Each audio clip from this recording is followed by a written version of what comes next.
Hello everyone and welcome to civil step. So आज हम अगले 10 क्वेश्चन करने जा रहे हैं इकोनॉमी के प्रीवियस ईयर क्वेश्चंस के। तो पहले लेक्चर में हमने पहले 10 क्वेश्चन सॉल्व किए थे, तो आज हम क्वेश्चन नंबर 11 टू 20 सॉल्व करेंगे 1995 से 2018 इकोनॉमी सेक्शन के आपके अपकमिंग यूपीएससी प्रीलिम्स एग्जामिनेशन के लिए। तो कल मैंने आपको ये बताया था प्रीवियस लेक्चर के अंदर कि हमने ऐसे 10 चैप्टर्स बनाए हैं, इकोनॉमी को हमने इन 10 चैप्टर्स में डिवाइड किया है। तो पिछले लेक्चर के अंदर हमने 1 से 10 क्वेश्चन डिस्कस किए थे पहले 2 चैप्टर्स के। ये 2 चैप्टर्स कौन से हैं? पहला है इंट्रोडक्शन और सेकंड है ग्रोथ एंड डेवलपमेंट।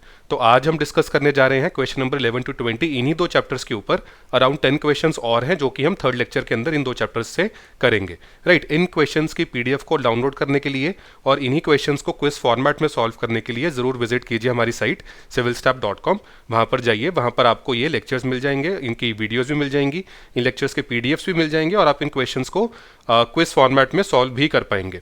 चलिए स्टार्ट करते हैं आज के हमारे फर्स्ट क्वेश्चन के साथ, यानी कि क्वेश्चन नंबर 11। बिकॉज पहले हमने 10 क्वेश्चन कर लिए हैं। अगर आपने वो वीडियो नहीं देखी है तो आप ऊपर दिए गए हुए लिंक पर जरूर क्लिक कीजिए और पहले उन 10 क्वेश्चन को सॉल्व कीजिए, उसके बाद आप इस 11th क्वेश्चन पे आइए। राइट, तो आज हम क्वेश्चन नंबर 11 टू 20 डिस्कस करने वाले हैं। तो पहला क्वेश्चन देखते हैं आज का। ये आपका डेमोग्राफिक ट्रांजिशन के ऊपर आपको 3 चीज़ें दी गई हैं और आपको स्टेजेस दी गई हैं बेसिकली डेमोग्राफिक ट्रांजिशन की, और आपको उनका करेक्ट ऑर्डर बताना है। राइट, तो consider the following specific stages of demographic transition associated with economic development.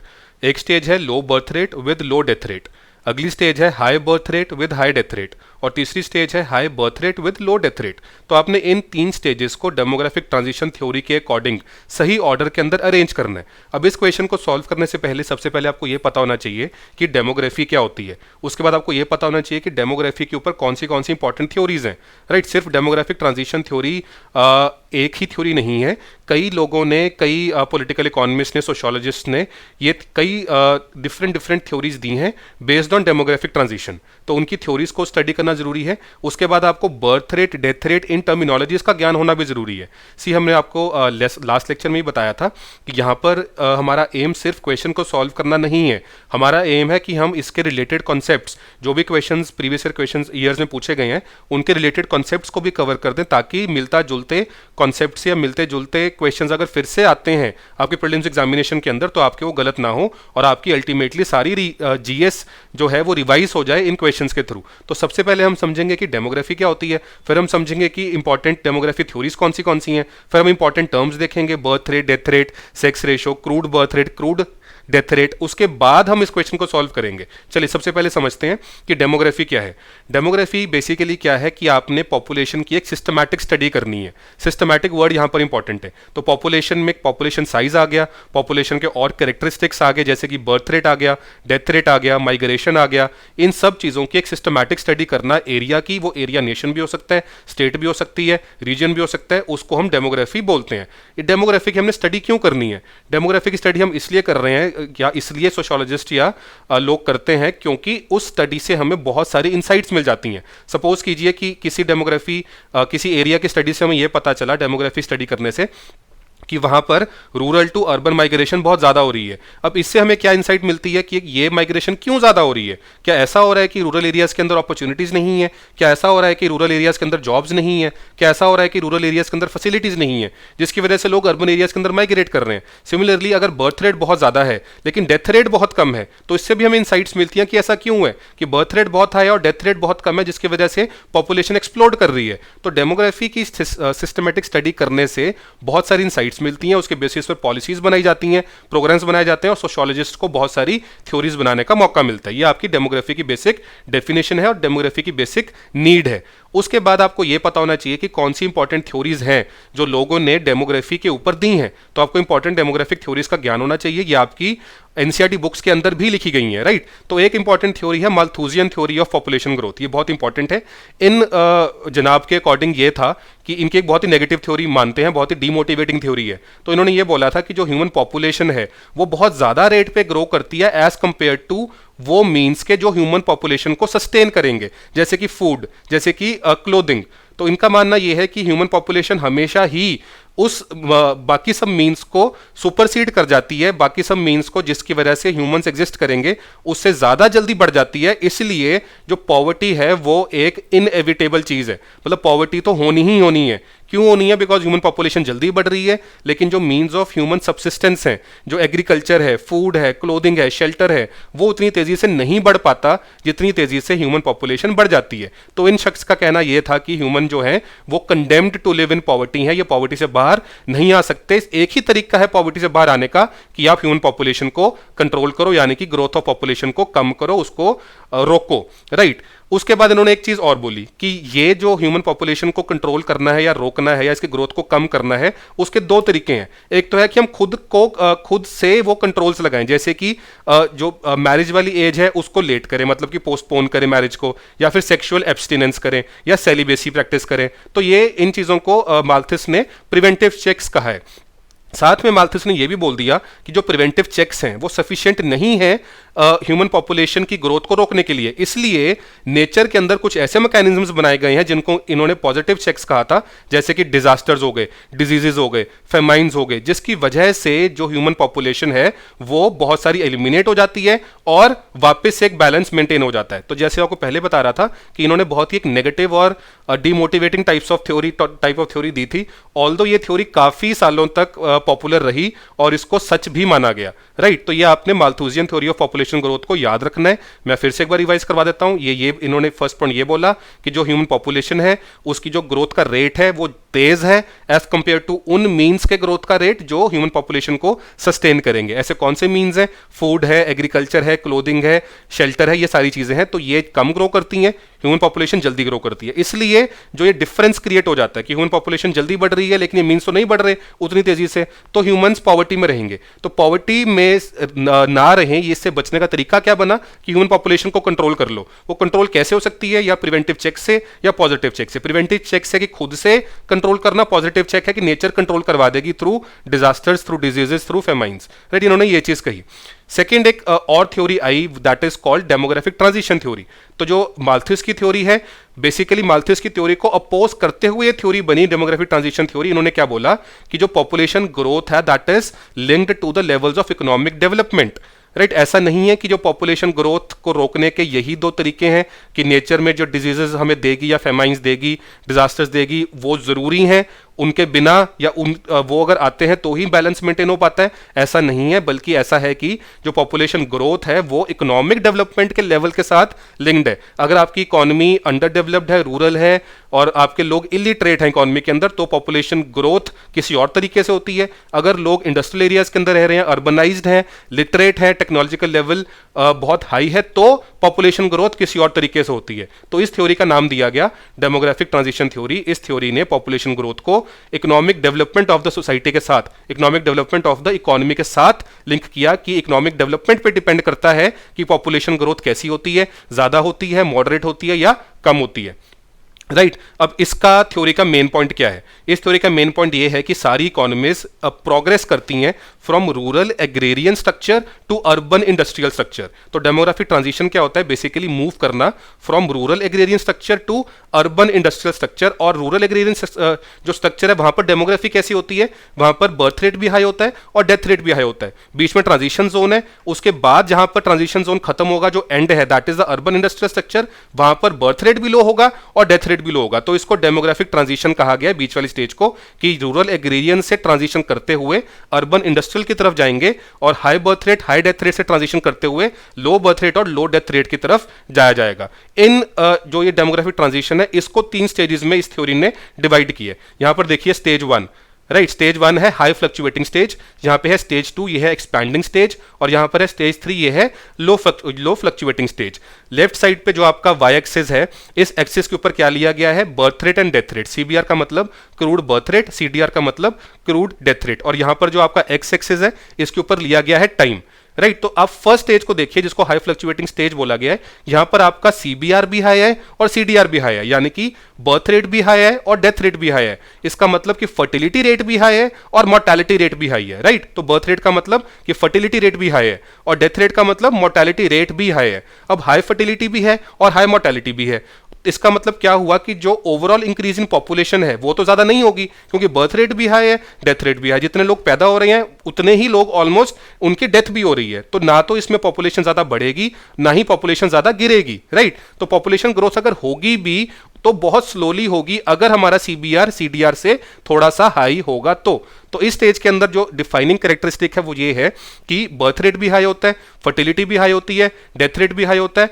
Mortality भी हाई होती है। प्लस इस सोसाइटी जो ये वाली स्टेज 1 है ये उन सोसाइटीज के अंदर होती है जो एग्रेरियन है, जहां पर लोग इलिटरेट हैं, इसलिए एग्रीकल्चर के अंदर जितने ज्यादा हाथ उतने ज्यादा काम, इसलिए जो लार्ज फैमिली है उसको एक एसेट माना जाता है। इसलिए जो ये वाली सोसाइटीज हैं ये वो सोसाइटीज होंगी जो लार्जली एग्रेरियन होंगी, जिनका एग्रीकल्चर प्राइमरी ऑक्यूपेशन होगी, यहां पर टेक्नोलॉजिकल एडवांसमेंट बहुत कम होगी और यहां पर जो लोग हैं वो ज्यादातर इलिटरेट होंगे, राइट। तो ये स्टेज 1 के डिफाइनिंग कैरेक्टरिस्टिक्स माने गए हैं।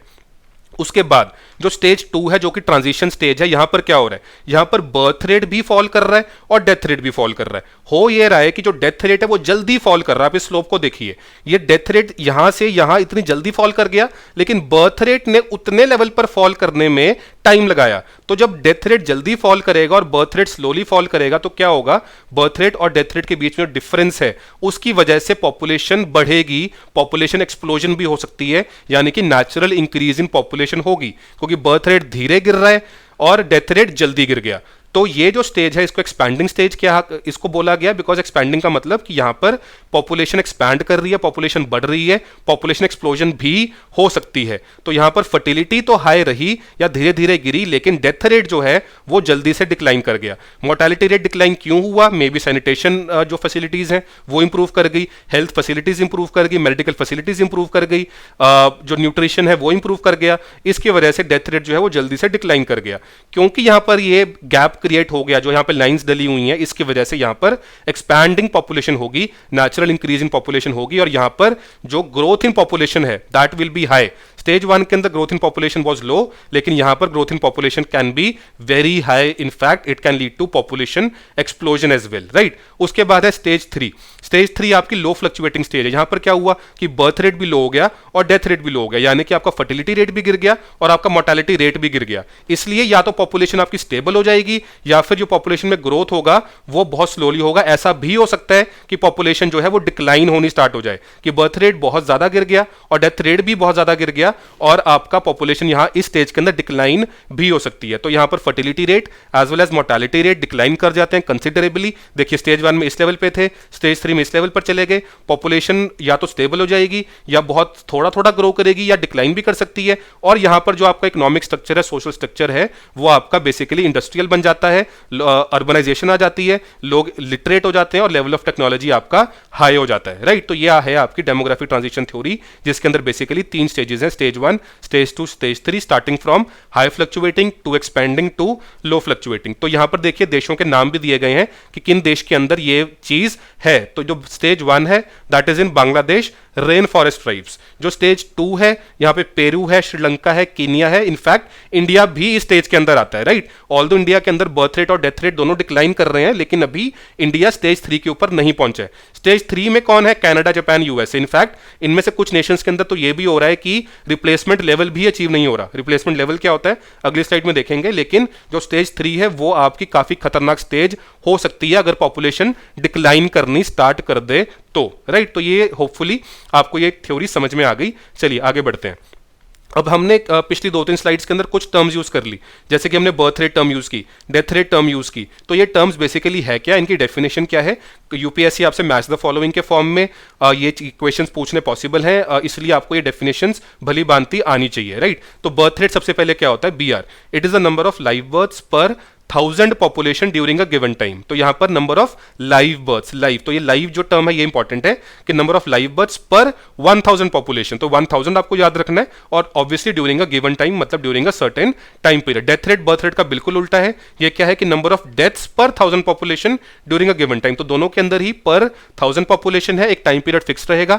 बर्थ रेट में नंबर ऑफ लाइव बर्थ्स होंगे और डेथ रेट के अंदर नंबर ऑफ डेथ्स होंगी। इन दोनों के बीच में जो डिफरेंस होगा वो क्या होगा, नेचुरल इंक्रीज का रेट। तो अगर बर्थ रेट हाई है, डेथ रेट उससे बर्थ रेट से कम है, तो मतलब एक पॉपुलेशन बढ़ेगी आपकी इकोनॉमी के अंदर, इसको हम बोलेंगे rate of natural increase of population, which is nothing but the difference between birth rate and death rate. अब आप मुझे ये बताइए कि अगर जो रेट ऑफ नेचुरल इंक्रीज है अगर वो जीरो हो जाए या बहुत कम रह जाए तो क्या होगा? मतलब कि birth rate almost equal to death rate हो जाए या बहुत ही कम डिफरेंस रहे between birth rate and death rate, तो क्या होगा? तो होगा ये कि पॉपुलेशन स्टेबलाइज हो जाएगी। अगर हम थ्योरेटिकली माने कि बर्थ रेट और डेथ रेट इक्वल हो गए, जितने लोग पैदा हो रहे हैं उतने ही लोग अल्टीमेटली उनकी डेथ हो रही है, तो क्या होगा? पॉपुलेशन आपकी स्टेबलाइज हो जाएगी। और इस स्टेबलाइज वाली चीज को हम एक और चीज बोलते हैं, that is a very important term that is called replacement level।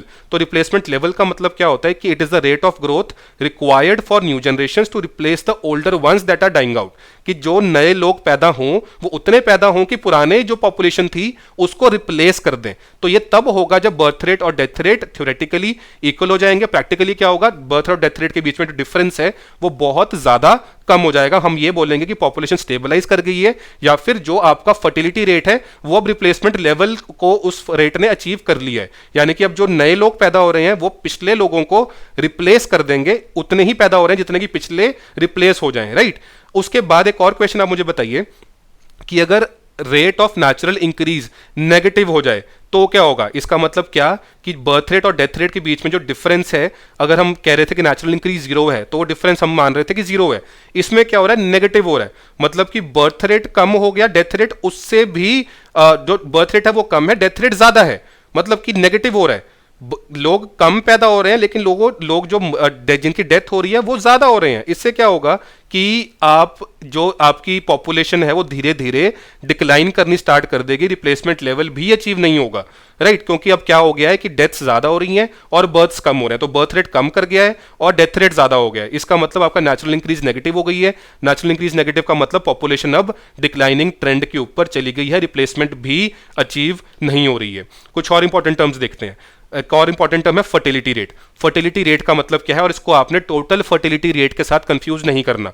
Fertility rate अलग है, टोटल फर्टिलिटी रेट अलग है। फर्टिलिटी रेट का मतलब क्या है? It is the number of live births per 1000 women in the child bearing age group, और इस एज ग्रुप को हम लेते हैं 15 to 49 ईयर्स। तो number of live births per 1000 women in the age group of 15 to 49 years. ये कोई बहुत स्ट्रिक्ट डेफिनेशन इस एज की नहीं है, depending on nation to nation ये एज चेंज भी हो सकती है। ग्लोबली एक्सेप्टेड जो एज है that is 15 to 49 years, which is considered the child bearing age group for women. तो फर्टिलिटी रेट की डेफिनेशन ये है, आपको याद रखना है लाइव बर्थ्स पर 1000 विमेन और चाइल्ड बियरिंग एज ग्रुप जो है 15 to 49 ईयर्स। उसके बाद एक और इंपॉर्टेंट टर्म है that is called IMR, which is nothing but the infant mortality rate. इसका मतलब क्या होता है? इसका मतलब होता है कि एक साल से पहले इन्फेंट की जो डेफिनेशन है that is less than 1 year, right. तो number of deaths of babies before the age of 1 year per 1000 live births. तो ये आपने यहां पर 1 ईयर याद रखना है और पर 1000 लाइव बर्थ्स को भी याद रखना है। बहुत ज्यादा इंपॉर्टेंट डेफिनेशन है।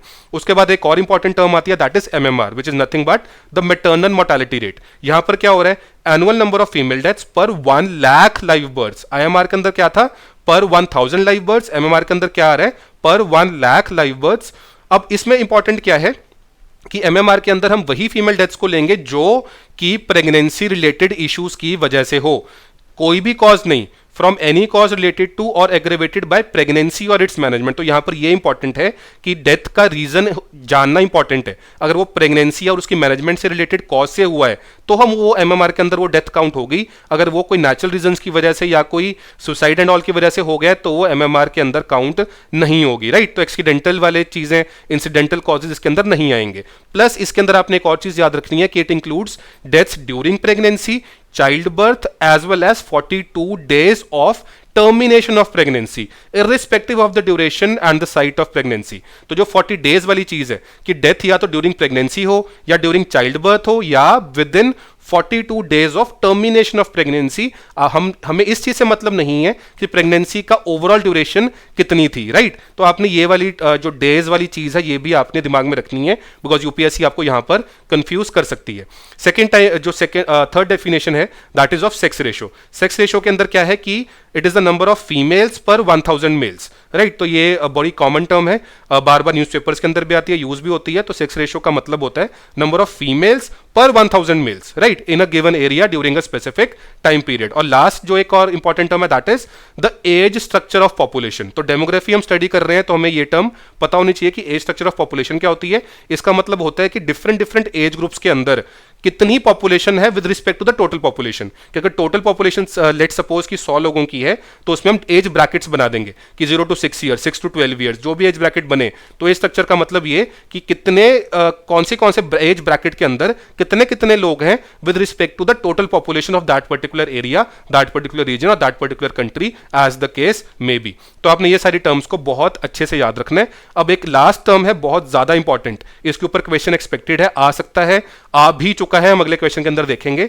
ये टर्म है डिपेंडेंसी रेशो की टर्म। डिपेंडेंसी रेशो क्या होती है, इसको हमने डेमोग्राफी के कंटेक्स्ट में देखना है। सी, जो आपकी वर्किंग एज पॉपुलेशन है वो जनरली ली जाती है between the age group of 15 to 64 years की। जो 15 से 64 साल के जो लोग हैं उनको हम वर्किंग एज पॉपुलेशन काउंट करते हैं। अब जो लोग 15 साल से कम हैं और जो लोग 64 ईयर से ऊपर हैं वो लोग क्या बन गए, डिपेंडेंट्स बन गए। डिपेंडेंट्स का मतलब कि वो इकोनॉमिक एक्टिविटी में कंट्रीब्यूट नहीं कर रहे, वो लोग नहीं कमा रहे, और वो लोग उन लोगों पर डिपेंडेंट हैं जो कि वर्किंग एज पॉपुलेशन में आते हैं, यानी कि 15 to 64 ईयर्स की एज ग्रुप के अंदर आते हैं। तो डिपेंडेंसी रेशो जो है it is nothing but it is equal to the population below 15 or above 64 divided by the population in the working age that is 15 to 64। तो जो लोग 15 साल से कम है और 64 ईयर से ऊपर है उनको हमने रखना है न्यूमरेटर के अंदर, और जो लोग 15 to 64 एज ग्रुप के अंदर है यानी कि वर्किंग एज ग्रुप के अंदर है उनको हमने रखना है डिनोमिनेटर के अंदर। अब एक बड़ा इंपॉर्टेंट क्वेश्चन खड़ा होता है कि अगर आपकी डिपेंडेंसी रेशो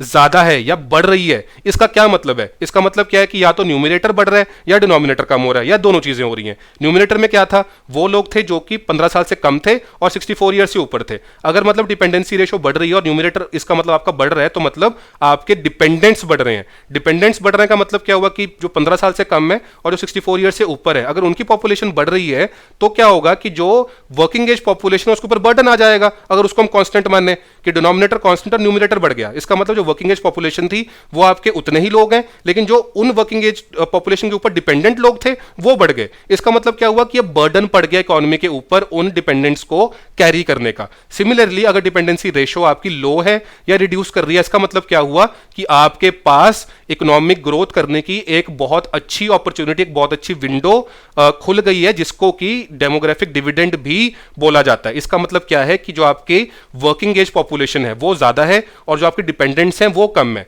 इससे अच्छा क्या हो सकता है कि जो डिपेंडेंट्स हैं वो कम है और वर्किंग एज पॉपुलेशन ज्यादा है, और उस working age population economic activity में कंट्रीब्यूट भी करना है। इसका मतलब आपके पास एक बहुत ही अच्छी विंडो है आपकी इकोनॉमी के पास इकोनॉमिक ग्रोथ को इंश्योर करने की, और इस वाली स्टेज को, इस वाले फिनोमिना को हम डेमोग्राफिक डिविडेंड भी बोलते हैं। इसको मैंने रेड कर दिया, ये बहुत इंपॉर्टेंट टर्म है। This is called demographic dividend और the benefit flowing from the changing age structure. Age structure हमने लास्ट स्लाइड में देखा था कि कितने लोग कौन सी एज ब्रैकेट के अंदर आते हैं। तो चेंजिंग एज स्ट्रक्चर की वजह से क्या हुआ है, डिपेंडेंसी रेशो कम हो गई है, जिसकी वजह से डेमोग्राफिक डिविडेंड की अपॉर्चुनिटी उस इकोनॉमी को मिल गई है। ये पॉइंट याद रखना बहुत ज्यादा जरूरी है कि जो डेमोग्राफिक डिविडेंड वाली अपॉर्चुनिटी है वो लाइफ लॉन्ग नहीं है, वो हमेशा के लिए नहीं है, वो एक टेम्परेरी विंडो है। टेम्परेरी विंडो क्यों है? बिकॉज एज स्ट्रक्चर आपका कांस्टेंट नहीं रहेगा।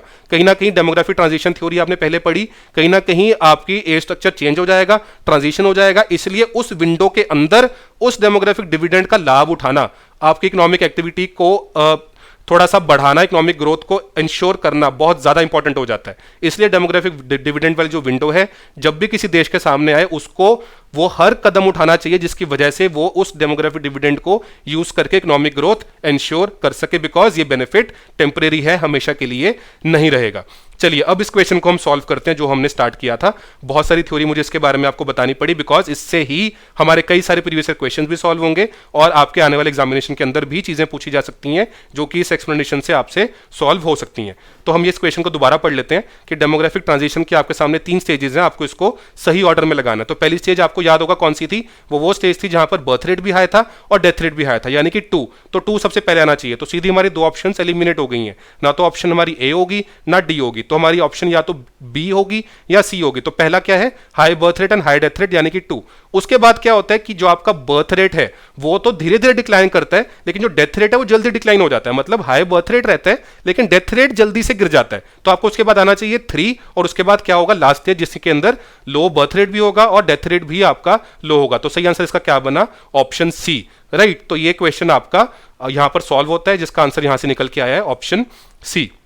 चलिए अब क्वेश्चन नंबर 12, वे भी उसी थ्योरी पर बेस्ड है जो हमने क्वेश्चन नंबर 11 के अंदर डिस्कस की है। अब इसको आप देखिए कि obtain the full benefits of demographic dividend what should India do. ये 2013 में पूछा गया था, बिकॉज इंडिया मैंने आपको बताया सेकंड स्टेज के अंदर है, स्टेज 2 के अंदर है। यहां पर जो डिपेंडेंसी रेशियो है वो लो है, बहुत सारे लोग वर्किंग एज पॉपुलेशन के अंदर हैं, लेकिन यहां पर यह चीज जरूर जानिए कि अगर बहुत सारे लोग वर्किंग एज पॉपुलेशन में हैं, इसका मतलब ये नहीं है कि वो वर्क भी कर रहे हैं, राइट। हमने कल पिछले लेक्चर के अंदर देखा था कि जो कैपिटल है, ह्यूमन कैपिटल और ह्यूमन कैपिटल फॉर्मेशन, की जरूरी नहीं है कि जो इंसान आपकी वर्किंग एज के अंदर है उसके पास वो एजुकेशन, वो स्किल्स भी हैं जिसकी वजह से वो इंप्लॉयड है, या फिर आपकी इकोनॉमी के अंदर इतनी अपॉर्चुनिटीज है, इतनी इंप्लॉयमेंट क्रिएट हुई हुई है कि जो भी लोग वर्किंग एज पॉपुलेशन के अंदर है उनको काम मिल ही जाएगा। इसलिए ये क्वेश्चन का कंटेक्स्ट बहुत ज्यादा जरूरी है जानना, कि जैसे कि उस टाइम पर 2013 के अंदर जॉबलेस ग्रोथ वाला कॉन्सेप्ट बहुत ज्यादा जोरों पर था कि इंडिया के अंदर जो है ग्रोथ तो हो रही है, मतलब इकोनॉमिक ग्रोथ तो हो रही है, आउटपुट बढ़ रही है, जीडीपी बढ़ रही है, लेकिन साथ में पैरेलल में जॉब्स क्रिएट नहीं हो रही हैं, स्किल डेवलपमेंट नहीं हो रही है, एजुकेशन उतनी अच्छी नहीं है। तो इसके लिए ये क्वेश्चन 2013 में बहुत इंपॉर्टेंट था। इसको दोबारा पढ़ लेते हैं कि अगर इंडिया ने डेमोग्राफिक डिविडेंड के पूरे बेनिफिट्स उठाने हैं, बिकॉज डेमोग्राफिक डिविडेंड की जो विंडो है वो टेम्परेरी होती है, तो इंडिया को क्या करना चाहिए? क्या इंडिया को स्किल डेवलपमेंट प्रमोट करनी चाहिए?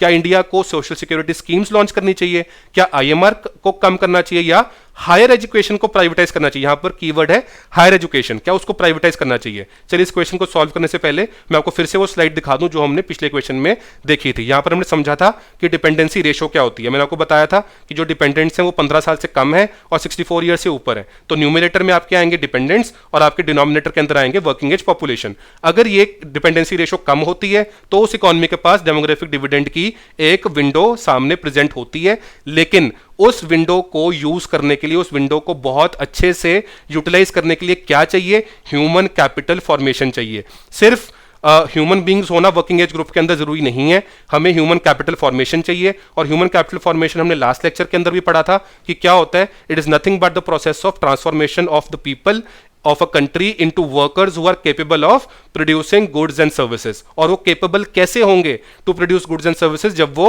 skilled होंगे, जब वो educated होंगे, जब उनके पास वो requisite tools होंगे, उनके हाथ में हथियार होंगे उन गुड्स एंड सर्विसेज को प्रोड्यूस करने के लिए, वो नॉलेज होगी उनके दिमाग के अंदर। और ये चीज कैसे की जाएगी? क्वेश्चन पे वापस आते हैं, बाय प्रमोटिंग स्किल डेवलपमेंट, यानी इसका करेक्ट आंसर क्या बना? Answer A, right. चलिए क्वेश्चन नंबर 13 देखें, ये भी वहीं से सॉल्व हो रहा है जो हमने थ्योरी पहले की है। ये है आपका इन्फेंट मोर्टालिटी के ऊपर। ये क्वेश्चन आपसे 2009 के अंदर यूपीएससी ने पूछा था।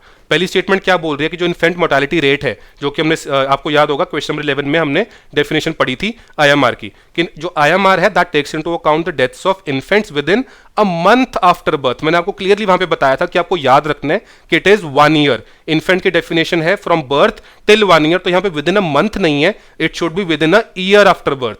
सेकंड क्या है कि infant mortality rate is the number of infant deaths in a particular year पर 100 लाइव बर्ड्स। मैंने आपको वहां पर फिर बताया था कि इट शुड बी पर 1000 लाइव बर्ड्स। आपको ये चीज याद रखनी है, जो एमएमआर है उसके अंदर पर 1 लाख लाइव बर्ड्स है, लेकिन जो आईएमआर है उसके अंदर पर 1000 लाइव बर्ड्स है, पर 100 लाइव बर्ड्स नहीं है। इसलिए इस क्वेश्चन का करेक्ट आंसर बनता है कि कोई भी स्टेटमेंट सही नहीं है, तो ऑप्शन डी यानी कि नीदर 1 और 2। मैं आपको फिर से रिवाइज करवा देता हूं वो चीज, ये स्लाइड मैंने फिर से कॉपी की है उसी 11th क्वेश्चन से, कि जो आईएमआर है रेड कर दी है, it is the number of deaths of babies before the age of 1 year, not 1 month, 1 year per 1000 live birds. आपको ये चीज याद रखनी है। साथ में 2-3 डेफिनेशंस और ज्यादा इंपॉर्टेंट है, आपको मैं ये होमवर्क के तौर पे दे रहा हूं, कि जो आपकी इन्फेंट मोर्टालिटी रेट है उसको 3 हिस्सों में डिवाइड किया जाता है। One is perinatal mortality, second is neonatal mortality and third is post neonatal mortality.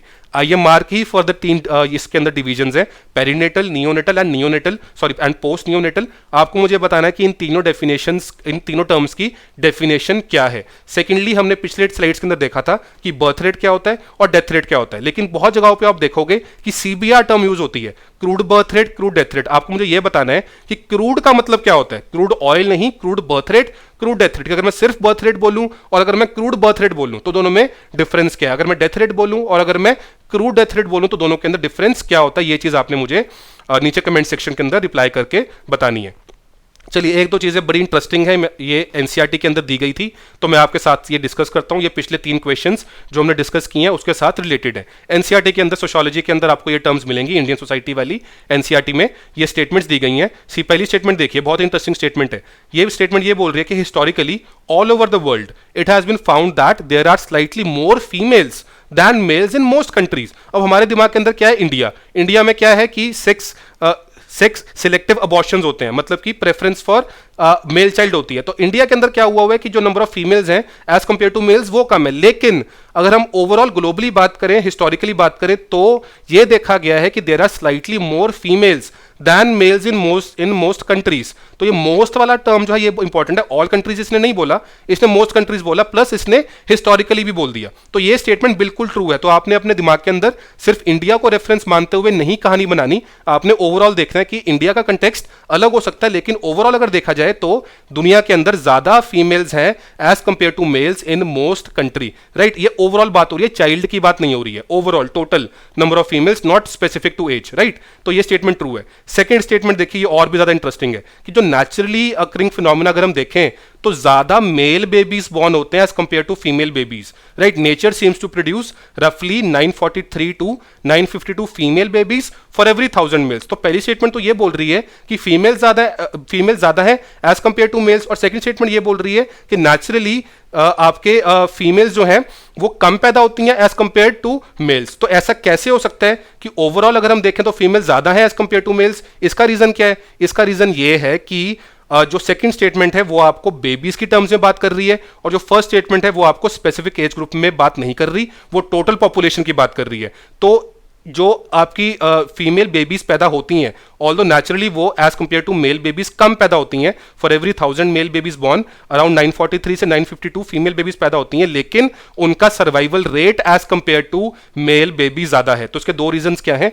पहला ये है कि जो फीमेल बेबीज हैं, गर्ल बेबीज हैं, उनका resistant in terms of diseases ज्यादा है as compare to the boy baby. Secondly, जो ओवरऑल लाइफ एक्सपेक्टेंसी है वो विमेन की ज्यादा है as compare to men in most of the society. So the women they tend to outlive the men. इस दो रीजंस की वजह से जो आपका ओवरऑल मोस्ट कंट्रीज में देखा गया है कि ज्यादा फीमेल्स हैं और कम मेल्स हैं, टोटल एज ग्रुप के अंदर, किसी स्पेसिफिक एज ग्रुप के अंदर नहीं। लेकिन यहां पर जो इंडिया का केस है वो थोड़ा पिक्यूलियर है, वो थोड़ा स्पेसिफिक है, बिकॉज इंडिया के अंदर सन प्रेफरेंस है, इंडिया के अंदर सेक्स सिलेक्टिव अबॉर्शंस हैं, जिसकी वजह से जो चाइल्ड सेक्स रेशो है वो स्क्यूड है इन फेवर ऑफ मेल्स। मतलब फीमेल्स को अबॉर्ट कर दिया जाता है, फीमेल फीटिसाइड भी होता है, इन्फेंटिसाइड भी होता है, जिसकी वजह से जो इंडिया का केस बनता है वो थोड़ा डिफरेंट बनता है, लेकिन historically and on a global level जो केस है वो डिफरेंट है। ये स्टेटमेंट्स बहुत ज्यादा इंपॉर्टेंट है, इनके ऊपर क्वेश्चंस यूपीएससी पूछ सकती है। चलिए क्वेश्चन नंबर 14 देखते हैं। यह है आपका मल्टी डायमेंशनल पॉवर्टी इंडेक्स के ऊपर। इसमें आपको 3 बेसिकली पैरामीटर्स दिए गए हैं और आपको ये सेलेक्ट द करेक्ट कोड करना है, राइट। तो जो एमपीआई है, जिसको मल्टी डायमेंशनल पॉवर्टी इंडेक्स बोलते हैं, the question is asking that it covers which of the following. कौन से पैरामीटर्स को कवर करता है, कौन से डायमेंशंस को कवर करता है? क्या वो deprivation of education, health, assets and services at household level को कवर करता है? क्या वो purchasing power parity at national level को कवर करता है? क्या वो extent of budget deficit and GDP growth rate at national level को कवर करता है? तो आपको बताना है क्या वन ओनली है, क्या second and third statement true है, क्या फर्स्ट एंड थर्ड डायमेंशन है, या तीनों की तीनों ही है। अब इस क्वेश्चन को सॉल्व करने से पहले आपको यह पता होना चाहिए सबसे पहले कि नंबर 1 पॉवर्टी क्या होती है, नंबर 2 मल्टी डायमेंशनल पॉवर्टी क्या होती है, number 3 multi dimensional poverty index क्या चीज है, राइट। तो हम स्टार्ट करते हैं सबसे पहले पॉवर्टी क्या होती है। सी, जो हम सबसे ज्यादा कॉमन डेफिनेशन इसकी देखते हैं या जो कॉमन सेंसिकल नोशन है वो क्या है कि अगर पैसा नहीं है या लैक ऑफ मनी है तो वो पॉवर्टी है। लेकिन पॉवर्टी सिर्फ लैक ऑफ मनी नहीं मानी जाती है। क्यों? क्योंकि पॉवर्टी मल्टी डायमेंशनल फिनोमिना है। पॉवर्टी हंगर भी है, पॉवर्टी लैक ऑफ शेल्टर भी है, पॉवर्टी ये चीज भी है कि कोई बीमार हो जाए उसके पास डॉक्टर के पास जाने के पैसे ना हो या डॉक्टर के पास जाने का एक्सेस ना हो। पॉवर्टी ये भी है कि स्कूल ना जा पाए, पॉवर्टी ये भी है कि पढ़ना लिखना ना आता हो, पॉवर्टी ये भी है कि मेरे पास जॉब ना हो, मुझे फ्यूचर से डर लगे, पॉवर्टी ये भी है कि मेरे पास रहने के लिए जगह ना हो, राइट। तो ये सब चीजें, पॉवर्टी वायलेंस भी है कि मेरी सोसाइटी के अंदर वायलेंस हो रही है। तो पॉवर्टी अल्टीमेटली ये भी है कि मुझे अपनी लाइफ के डिसीजंस को लेने की खुद को फ्रीडम नहीं है, तो लैक ऑफ फ्रीडम भी पॉवर्टी है। इसलिए पॉवर्टी सिर्फ लैक ऑफ मनी नहीं है, ऑल्दो मनी एक बहुत इंपॉर्टेंट एस्पेक्ट है पॉवर्टी का। इकोनॉमिक डायमेंशन ऑफ पॉवर्टी को इग्नोर करना पॉसिबल नहीं है, हम करना भी नहीं चाहते, कोई ऑर्गेनाइजेशन करती भी नहीं है, लेकिन सिर्फ पॉवर्टी को लैक ऑफ मनी पर ही रोक देना वो भी गलत है। इसलिए पॉवर्टी को आजकल मल्टी डायमेंशनल कॉन्सेप्ट माना जाता है और मल्टी डायमेंशनल पॉवर्टी का कॉन्सेप्ट बहुत ज्यादा इंपॉर्टेंट है। अब हम आते हैं कि मल्टी डायमेंशनल पॉवर्टी इंडेक्स क्या होता है। अब हमने ये समझ लिया कि जो पॉवर्टी है उसकी कई सारी डायमेंशंस हैं, वो सिर्फ लैक ऑफ मनी तो नहीं है। इसलिए हमें कई सारे डायमेंशंस को, कई सारे पैरामीटर्स को चेक करना पड़ेगा, मेजर करना पड़ेगा to identify the people who are suffering from multi-dimensional poverty, which is not only the lack of income but also it checks the poverty in terms of 3 dimensions. What are those 3 dimensions? एक है health, एक है education और एक है standard of living. तो health education और standard of living, ये 3 डायमेंशंस को मल्टी डायमेंशनल पॉवर्टी इंडेक्स उठाता है और इन 3 डायमेंशंस के अंदर टोटल 10 इंडिकेटर हैं जिनको मेजर किया जाता है। और अगर लोग 1/3 ऑफ दीज वेटेड इंडिकेटर्स के ऊपर डिप्राइव्ड हैं तो उनको मल्टी डायमेंशनल पुअर बोला जाता है। एक और चीज यहां पर याद रखने वाली ये है कि यूएनडीपी के अंडर पहले क्या था, human poverty index. Multi dimensional poverty index ने एचपीआई को रिप्लेस किया था इन 2010। तो आपको ये चीज भी याद रखनी है कि पहले ह्यूमन पॉवर्टी इंडेक्स होता था, बाद में जैसे पॉवर्टी का जो कॉन्सेप्ट है, उसका जो फिनोमिना है वो इवॉल्व किया और पॉवर्टी से मल्टी डायमेंशनल पॉवर्टी वाला कॉन्सेप्ट आया, तब ह्यूमन पॉवर्टी इंडेक्स को रिप्लेस करके मल्टी डायमेंशनल पॉवर्टी इंडेक्स बना दिया गया इन 2010। अब देखते हैं इसके डायमेंशंस क्या हैं। 3 डायमेंशंस हैं, पहली है हेल्थ, सेकंड है एजुकेशन और थर्ड है स्टैंडर्ड ऑफ लिविंग। ये डायमेंशंस के साथ आपको इंडिकेटर्स भी जानने हैं जो कि 10 हैं। तो हेल्थ के अंदर 2 इंडिकेटर्स हैं, एक है न्यूट्रिशन और दूसरा है चाइल्ड मोर्टेलिटी। एजुकेशन में 2 इंडिकेटर्स हैं, एक है ईयर्स ऑफ स्कूलिंग और दूसरा है स्कूल अटेंडेंस। और स्टैंडर्ड ऑफ लिविंग के अंदर कितने हैं, 6 हैं। पहला है कुकिंग फ्यूल, सेकंड है सैनिटेशन, तीसरा है ड्रिंकिंग वाटर, चौथा है इलेक्ट्रिसिटी, पांचवा है हाउसिंग और छठा है असेट्स। आपको ये सारी डायमेंशंस और 10 के 10 इंडिकेटर्स बिल्कुल याद होने चाहिए और इनकी डेफिनेशंस को आप एक बार देख लेना, इनको अच्छे से याद करने की जरूरत नहीं है। ना ही आपको वेट याद करना है, ना ही आपको डेफिनेशन याद करनी है, लेकिन आपको ये 3 डायमेंशंस और इनके 10 इंडिकेटर्स के बारे में अच्छे से नॉलेज होनी चाहिए। चलिए इस क्वेश्चन पे दोबारा आते हैं। अब क्या था कि एमपीआई कौन से पैरामीटर्स को कवर कर रहा है, क्या इन पैरामीटर्स के अंदर, इन इंडिकेटर्स के अंदर कहीं पर भी परचेजिंग पावर पैरिटी है, नहीं है, तो 2 तो नहीं है।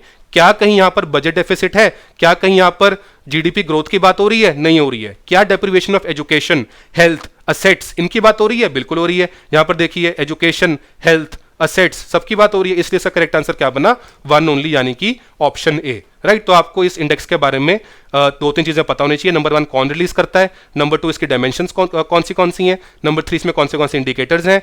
आपको ये सब चीजें पता होनी चाहिए along with the concept of multi-dimensional poverty. See, अब 1998 के अंदर ह्यूमन पॉवर्टी इंडेक्स का क्वेश्चन आ गया था।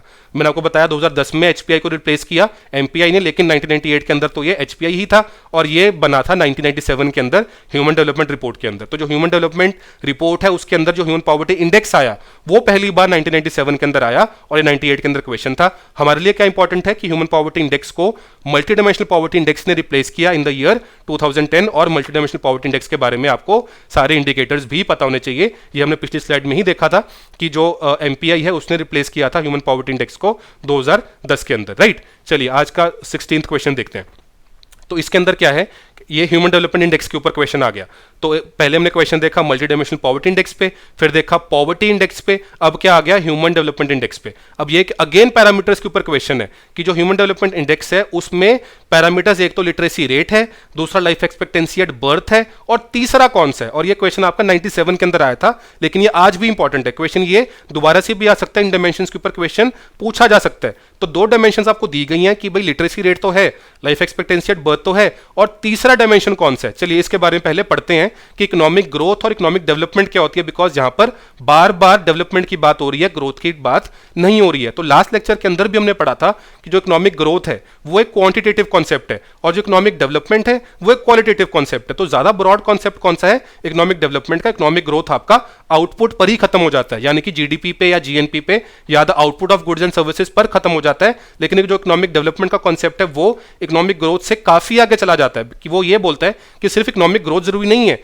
हम ये डिनाई तो नहीं करते कि इकोनॉमिक ग्रोथ जरूरी है, लेकिन सिर्फ इकोनॉमिक ग्रोथ ही होना, उसके कॉरेस्पॉन्डिंग डेवलपमेंट ना होना, ये गलत है। तो इकोनॉमिक डेवलपमेंट का कॉन्सेप्ट ये बोलता है कि इकोनॉमिक ग्रोथ के साथ साथ ये भी जरूरी है कि improvement in the lives of people हो, उनका स्टैंडर्ड ऑफ लिविंग बढ़े, उनका प्रेस्टीज, उनका सेल्फ एस्टीम, उनकी डिग्निटी, उनका फ्रीडम, ये चीजें भी बढ़े। तो ये जो इकोनॉमिक डेवलपमेंट का कॉन्सेप्ट है, ये apart from quantitative qualitative dimensions of life के ऊपर ज्यादा फोकस करता है। ह्यूमन डेवलपमेंट इंडेक्स इसी चीज को अप्रिशिएट करते हुए आपकी इनकम के अलावा और चीजों को अपने पैरामीटर्स में लेता है, ताकि यह चीज चेक की जा सके कि इकोनॉमिक ग्रोथ के कॉरेस्पॉन्डिंग ह्यूमन डेवलपमेंट या इकोनॉमिक डेवलपमेंट कितनी हो रही है, ताकि यह चीज हम क्वेश्चन कर सकें इकोनॉमी से कि अगर दो इकोनॉमीज की similar level of economic growth है लेकिन उनकी इकोनॉमिक डेवलपमेंट अलग अलग है, ऐसा क्यों है? अगर उनकी इकोनॉमिक ग्रोथ सेम है, मतलब उनकी जीडीपी ऑलमोस्ट इक्वल है, ऐसा क्यों है कि एक नेशन के अंदर ज्यादा ह्यूमन डेवलपमेंट है और दूसरे नेशन के अंदर कम ह्यूमन डेवलपमेंट है? इसका मतलब तो ये हुआ ना कि जो इकोनॉमिक ग्रोथ है वो अगर हम कांस्टेंट रख भी दें तो इकोनॉमिक डेवलपमेंट जो है वो सिर्फ इकोनॉमिक ग्रोथ के ऊपर डिपेंड नहीं कर रही है, कुछ और फैक्टर्स भी हैं जिनसे इकोनॉमिक डेवलपमेंट इन्फ्लुएंस होती है अपार्ट फ्रॉम इकोनॉमिक ग्रोथ। इसलिए ह्यूमन डेवलपमेंट इंडेक्स बनाया गया यूएनडीपी के द्वारा, यानी कि यूएन के द्वारा under its United Nations Development Programme. तो ये इसलिए क्रिएट किया गया था so that we can stress on the fact that people are at the center of all development, that the thing that matters is that people and their capabilities should be the ultimate criteria for assessing the development of a country and not the economic growth alone term important है because economic growth की importance को कोई deny नहीं कर रहा, लेकिन सिर्फ economic growth को उठा के development को define करना, इस चीज को गलत माना जा रहा है। अब ह्यूमन डेवलपमेंट इंडेक्स के अंदर 3 डायमेंशंस हैं। पहली डायमेंशन कौन सी है? Long and healthy life. Second dimension कौन सी है? नॉलेज। और तीसरी डायमेंशन कौन सी है? Standard of living. तो जो लॉन्ग एंड हेल्दी लाइफ है उसको मेजर कैसे करते हैं? इंडिकेटर कौन सा है? उसका इंडिकेटर है लाइफ एक्सपेक्टेंसी एट बर्थ। जो नॉलेज है उसका इंडिकेटर कौन सा है? उसके 2 इंडिकेटर्स हैं, एक तो है expected years of schooling for the children who are just entering the school, और जो सेकंड इंडिकेटर है that is mean years of schooling for adults who are aged 25 years and above, right? तो ये 2 indicators हैं knowledge के, और तीसरा indicator है स्टैंडर्ड ऑफ लिविंग का, जो कि मेजर किया जाता है by the indicator called gross national income per capita in terms of US dollars. तो आपसे क्वेश्चन के अंदर यही पूछा गया था कि लिटरेसी रेट है, लाइफ एक्सपेक्टेंसी है, और तीसरा कौन सा है? नेशनल इनकम पर हेड, राइट? यहां पर देखिए पर कैपिटा का मतलब पर हेड इन यूएस डॉलर्स, इसलिए इसका करेक्ट आंसर क्या बना? Option D, right? इसलिए आपको हर इंडेक्स की जो भी इंपॉर्टेंट है उनके डायमेंशंस और उनके इंडिकेटर्स पता होने बहुत ज्यादा जरूरी है। मैं बार बार इस चीज को स्ट्रेस कर रहा हूं। चलिए क्वेश्चन नंबर 17 देखते हैं। ये क्वेश्चन है आपका इंक्लूसिव ग्रोथ के ऊपर। तो हमने इकोनॉमिक ग्रोथ की बात की, इकोनॉमिक डेवलपमेंट की बात की, ह्यूमन डेवलपमेंट की बात की, रिलेटेड कॉन्सेप्ट है इंक्लूसिव ग्रोथ, सबका साथ सबका विकास। तो ये आपसे ये पूछा गया है कि कौन सी चीजें इन तीनों में से can further the governments objective of inclusive growth, कि इन तीनों में से कौन सी चीजों से इंक्लूसिव ग्रोथ हो सकती है, गवर्नमेंट इन तीनों चीजों में से किस चीज के थ्रू इंक्लूसिव ग्रोथ करवा सकती है। पहली है by promoting self help groups, second है बाय प्रमोटिंग एमएसएमईज, और तीसरी है by implementing the right to education act. बहुत इजी क्वेश्चन, आप खुद सोचिए कि हर तीनों की तीनों स्टेटमेंट्स ट्रू हैं। सेल्फ हेल्प ग्रुप्स प्रमोट करने से क्या होगा? लोन मिलेगा, लोन मिलने से क्या होगा? इकोनॉमिक एक्टिविटी होगी, इंडिपेंडेंट होगी। तो जो भी विमेन सेल्फ हेल्प ग्रुप्स बनते हैं उनसे क्या होता है कि वो पैसा इकट्ठा करते हैं, उसके अगेंस्ट लोन लेते हैं, उस लोन से इकोनॉमिक एक्टिविटी करते हैं और वो अपनी लाइफ के अंदर इंडिपेंडेंट होते हैं, वो कुछ पॉवर्टी से बाहर निकलते हैं, इनकम आनी स्टार्ट होती है, स्किल डेवलपमेंट होती है। एमएसएमई से क्या होगा? अगर हम एमएसएमई को प्रमोट करेंगे तो इंप्लॉयमेंट जनरेट होगी, इंप्लॉयमेंट जनरेट होगी तो क्या होगा? लोग इंप्लॉयड होंगे, उनकी परचेजिंग पावर बढ़ेगी, उनका स्टैंडर्ड ऑफ लाइफ बढ़ेगा, तो इंक्लूसिव ग्रोथ ही तो हुई। और अगर हम राइट टू एजुकेशन एक्ट को इंप्लीमेंट करते हैं तो उससे बच्चे स्कूल जाएंगे, बच्चे स्कूल जाएंगे तो उनकी स्किल डेवलपमेंट होगी, उनके पास एजुकेशन आएगी, उनकी जॉब अपॉर्चुनिटीज, उनकी इंप्लॉयमेंट अपॉर्चुनिटीज बाद में अच्छी होंगी। तो तीनों चीजों से ही अल्टीमेटली इंक्लूसिव ग्रोथ होगी, यानी कि करेक्ट आंसर क्या है? 1, 2 एंड 3 ऑप्शन डी। ये बहुत इजी क्वेश्चन था। 18th क्वेश्चन देखते हैं, ये भी बहुत इजी है। ये किसके ऊपर है? फाइनेंशियल इंक्लूजन के ऊपर, और ये यूपीएससी ने आपसे 2010 के अंदर पूछा था। 3 चीजें दी गई हैं, ये पूछ रहे हैं कि कौन से स्टेप्स को माना जा सकता है कि इंडिया के अंदर फाइनेंशियल इंक्लूजन के लिए किए गए थे। पहला है नेशनलाइजेशन ऑफ बैंक्स, सेकंड है फॉर्मेशन ऑफ आरआरबीज, और तीसरा है adoption of villages by bank branches. तो आप जानते हैं कि नेशनलाइजेशन ऑफ बैंक्स इसलिए की गई थी ताकि रूरल एरियाज के अंदर इंडस्ट्रीज को क्रेडिट दिया जाए, बैंक ब्रांचेस एक्सपेंशन हो सके, लोगों का बैंकिंग सिस्टम के ऊपर ट्रस्ट बने। ताकि सारे जो असेट्स ऑफ द बैंक्स हैं वो कंबाइन किए जा सकें और गवर्नमेंट उनको according to the need of the society disburse कर सके। तो नेशनलाइजेशन ऑफ बैंक से ऑब्वियसली फाइनेंशियल इंक्लूजन हुई। आरआरबीज नाम के अंदर ही है रीजनल रूरल बैंक्स, इसमें भी आरआरबीज के बनाने का मोटिव क्या था कि रूरल एरियाज के अंदर क्रेडिट जो है वो पहुंचाया जा सके। उसके बाद जो विलेजेस को अडॉप्ट करती हैं बैंक ब्रांचेस, वो भी इसी तरफ काम करती हैं कि अफोर्डेबल सर्विसेज, यूजफुल सर्विसेज उन विलेजेस को वो बैंक्स प्रोवाइड कर सकें। ये भी फाइनेंशियल इंक्लूजन का पार्ट है। इसलिए करेक्ट आंसर क्या बना? 1, 2 and 3 यानी कि ऑप्शन डी। मैं फिर से एक बार रिपीट कर रहा हूं, हमने लास्ट लेक्चर में भी फाइनेंशियल इंक्लूजन वाला कॉन्सेप्ट देखा था कि फाइनेंशियल इंक्लूजन होता क्या है। एक सिर्फ खाता खोल देना बैंक के अंदर फाइनेंशियल इंक्लूजन नहीं माना जाता। यहां पर क्या होता है कि इंडिविजुअल्स को और बिजनेसेस को एक्सेस हो किस चीज का? Useful and affordable financial services and products, उनकी नीड के अकॉर्डिंग। तो सबसे पहले एक्सेस इंपॉर्टेंट है, नंबर 2 अफोर्डेबिलिटी इंपॉर्टेंट है, नंबर 3 यूजफुलनेस इंपॉर्टेंट है, नंबर 4 उनकी नीड्स को मीट करें वो प्रोडक्ट्स एंड सर्विसेज, ये इंपॉर्टेंट है, प्लस वो डिलीवर किए जाए in a responsible and sustainable manner. ये सब चीजें इंपॉर्टेंट है फाइनेंशियल इंक्लूजन को करने के लिए, राइट। तो ये चीज हमने पिछले लेक्चर के अंदर भी देखी थी। चलिए आज का सेकंड लास्ट क्वेश्चन देखते हैं। क्वेश्चन 19, इसके अंदर क्या है? आपको दो स्टेटमेंट्स दी गई हैं और आपसे ये पूछा गया कि कौन सी स्टेटमेंट करेक्ट है। क्या पहली करेक्ट है, क्या दूसरी करेक्ट है, क्या दोनों ही करेक्ट हैं या दोनों ही गलत स्टेटमेंट्स हैं। यहां पर अगेन लास्ट लेक्चर के अंदर भी मैंने आपको बताया था कि ट्रेंड्स को आपने जरूर दिमाग में रखना है। जीडीपी हो, करंट अकाउंट डेफिसिट हो, फिजिकल डेफिसिट हो, फॉरेन एक्सचेंज रिजर्व्स हो, आपके इंपोर्ट्स हो, एक्सपोर्ट्स हो, इन चीजों की इन्फ्लेशन हो, इन चीजों के ट्रेंड्स आपको अच्छे से पता होने चाहिए। आपको पिछले 6 महीने के अगर कोई ऐसी इंडिकेटर है जैसे कि जीडीपी है तो 5 साल का, 10 साल का ट्रेंड पता होना चाहिए ओवरऑल। इनकी अच्छे से आपको एक एक फैक्ट याद होना जरूरी नहीं है कि आपको एग्जैक्ट वैल्यू पता हो कि इंडिया की जीडीपी की वैल्यू कितनी है, वो जरूरी नहीं है, लेकिन वो बढ़ रही है कि कम हो रही है, कि बढ़ रही है कम हो रही है, कोई ट्रेंड नहीं बन रहा, ये चीज पता होनी ज्यादा जरूरी है। Same goes for physical deficit, same goes for current account deficit, same goes for foreign exchange reserves. तो ये सब चीजों के बारे में आपको एक ट्रेंड की नॉलेज होनी बहुत ज्यादा जरूरी है। तो ये क्वेश्चन आपसे 2011 में यूपीएससी ने पूछा था और पहली स्टेटमेंट दी थी कि जो ग्रोथ रेट ऑफ जीडीपी है वो स्टेडली बढ़ा है इन द लास्ट 5 ईयर्स। तो यहां पे 5 साल के ट्रेंड के ऊपर यूपीएससी ने फोकस किया।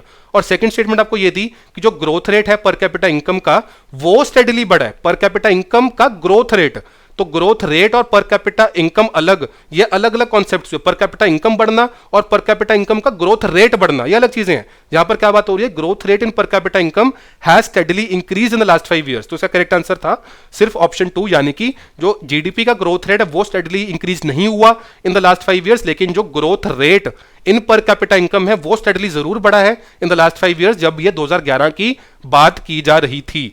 2018 में नहीं, 2011 की बात, राइट। अब यहां पर आप आज का लास्ट क्वेश्चन देखिए, ये भी ट्रेंड के ऊपर है। ये 2010 में पूछा था यूपीएससी ने। यहां पे यूपीएससी क्या पूछ रही है? अगेन जीडीपी की बात कर रही है कि पहली स्टेटमेंट के अंदर वो कह रही है कि जो जीडीपी है वो 4 गुना बढ़ गया इन द लास्ट 10 ईयर्स, मतलब 2000 से 2010 के अंदर इंडिया की जीडीपी 4 गुना बढ़ गई है। उसके बाद सेकंड स्टेटमेंट क्या बोल रही है कि पिछले 10 सालों के अंदर जो पब्लिक सेक्टर है उसका शेयर जीडीपी के अंदर डिक्लाइन कर गया। इसका करेक्ट आंसर क्या है? अगेन सेकंड स्टेटमेंट कि जीडीपी 4 गुना नहीं बढ़ी है पिछले 10 सालों में बिटवीन 2000 टू 2010, लेकिन जो percentage share of public sector है वो जीडीपी के अंदर जरूर डिक्लाइन की है। इन दो क्वेश्चन से हमें यह सीखने को मिलता है कि यूपीएससी आपसे ट्रेंड्स के ऊपर क्वेश्चन पूछती है। एग्जैक्ट फिगर्स यूपीएससी नहीं पूछती, लेकिन जो इंपॉर्टेंट पैरामीटर्स हैं उनके ट्रेंड्स के ऊपर यूपीएससी क्वेश्चन जरूर पूछती है। वो इंपॉर्टेंट पैरामीटर्स कौन से हैं? जीडीपी है, इंपोर्ट्स है, एक्सपोर्ट्स है, इन्फ्लेशन है, सीएडी है, फिजिकल डेफिसिट है, फॉरेन एक्सचेंज रिजर्व्स है, एनपीएज है बैंक्स के अंदर। तो जो भी इंपॉर्टेंट आपको दिखती हैं चीजें अखबारों में या आप किताबों के अंदर पढ़ते हैं, उनके ट्रेंड्स की नॉलेज आपको होनी बहुत ज्यादा जरूरी है। चलिए ये थे आज के 10 क्वेश्चन। तो आज अब हमने कंप्लीट कर लिए हैं question number 1 to 20 from the first 2 chapters. Around 10 question और बचे हैं, वो हम नेक्स्ट लेक्चर में कवर करेंगे। फिर हम चैप्टर नंबर 3 से स्टार्ट करेंगे। होपफुली आपको ये सीरीज पसंद आ रही है। आप जरूर इसकी पीडीएफ डाउनलोड कीजिए फ्रॉम civilstaff.com और आप हमें इन्हीं क्वेश्चंस को अगर आप इस फॉर्मेट में सॉल्व करना चाहते हैं, अगेन हमारी वेबसाइट पर जाके आप कर सकते हैं। Thank you so much and happy learning.